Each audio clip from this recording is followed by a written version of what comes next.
കോട്ടയത്ത് യു.ഡി.എഫിൽ പൊട്ടിത്തെറി. സജി മഞ്ഞക്കടമ്പിൽ യു.ഡി.എഫ് ജില്ലാ ചെയർമാൻ സ്ഥാനവും കേരള കോൺഗ്രസ് ജോസഫ് ഗ്രൂപ്പ് ജില്ലാ പ്രസിഡന്റ് സ്ഥാനവും രാജിവെച്ചു. തെരഞ്ഞെടുപ്പ് പ്രവർത്തനങ്ങളിൽ സഹകരിപ്പിക്കുന്നില്ലെന്നാണ് സജിയുടെ പരാതി.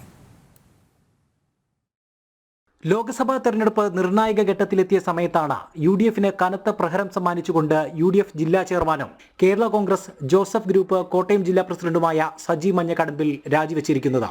പാർട്ടിയിൽ നിന്നുള്ള കടുത്ത അവഗണനയും മോൻസ് ജോസഫ് എം.എൽ.എയുമായുള്ള അഭിപ്രായ ഭിന്നതയുമെല്ലാമാണ് രാജിയിലേക്ക് നയിച്ചത്. നിയമസഭാ തെരഞ്ഞെടുപ്പിലും ഇത്തവണ ലോക്സഭാ തെരഞ്ഞെടുപ്പിലും തന്നെ അവഗണിച്ചു എന്നത് മാത്രമല്ല, നാമനിർദ്ദേശ പത്രിക സമർപ്പണ വേളയിൽ പോലും തന്നെ ഒഴിവാക്കിയെന്നും ഏകാധിപതിയെ പോലെ പെരുമാറുന്ന മോൻസ് ജോസഫ് ഉള്ള പാർട്ടിയിലും മുന്നണിയിലും ഇനി താൻ ഉണ്ടാവില്ല എന്നും സജി മഞ്ഞക്കടമ്പിൽ പറഞ്ഞു. എനിക്കിവിടെ കേരള കോൺഗ്രസിന്റെ ആഫീസിൽ ഒരുത്തർ ചുമതലപ്പെടുത്തിയിട്ടുണ്ട്. ജോസഫ്, ഞാൻ പേരൊന്നും പറയുന്നില്ല. അവരൊക്കെ അവിടെ നമ്മുടെ കേരള കോൺഗ്രസ് ജില്ലാ പ്രസിഡന്റ് വരുന്ന ലെറ്റർ പോലും എന്നെ തരികയില്ല. വരുത്തി ഒരു കളിയോ എവിടെ കളിയോ എനിക്കറിയില്ല. അപ്പം ജില്ലാ പ്രസിഡന്റ് എന്ന് പറഞ്ഞാൽ ഒരു ബൊമ്മയായി തുടരാൻ ഞാൻ ആഗ്രഹിക്കുന്നില്ല.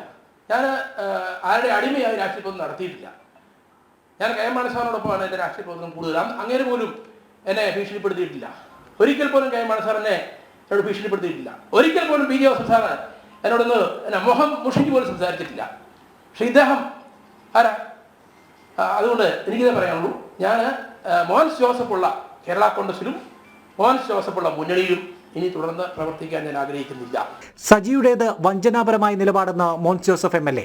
എതിർ വിഭാഗത്തിനെ സഹായിക്കുന്ന നിലപാടാണ് സജി സ്വീകരിച്ചതെന്നും മോൻസ് ജോസഫ് പ്രതികരിച്ചു.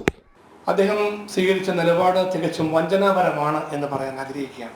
മറുചേരിയെ സഹായിക്കുന്ന യു.ഡി.എഫിനെ വഞ്ചിക്കുന്ന ഒരു നിലപാട് അദ്ദേഹത്തിന് എല്ലാ സ്ഥാനമാനങ്ങളും നൽകുകയും മുന്നണിപരമായും പാർട്ടിപരമായും ഏറ്റവും വലിയ പരിഗണനയും അംഗീകാരവും നൽകി അദ്ദേഹത്തെ ചേർത്ത് നിർത്തി മുന്നോട്ട് പോവുകയും ചെയ്യുന്നതിനിടയിൽ അദ്ദേഹം യു.ഡി.എഫ് സ്ഥാനാർത്ഥിക്ക് ദോഷം വരുന്ന വിധത്തിൽ അതിനെതിരായി ഒരു നിലപാടെടുത്തുകൊണ്ട് മറുചേരിയെ സഹായിക്കുന്ന വിധത്തിൽ ഒരു നിലപാടെടുത്തുകൊണ്ട് വന്നത് തികച്ചും വഞ്ചനാപരമായ ഒരു സാഹചര്യമാണ് ചെയ്തത് എന്ന് പറയേണ്ടതായിട്ടുണ്ട്.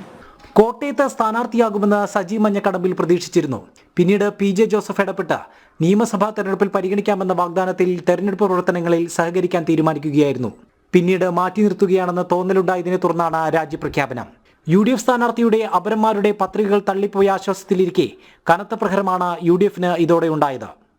ജനം, കോട്ടയം.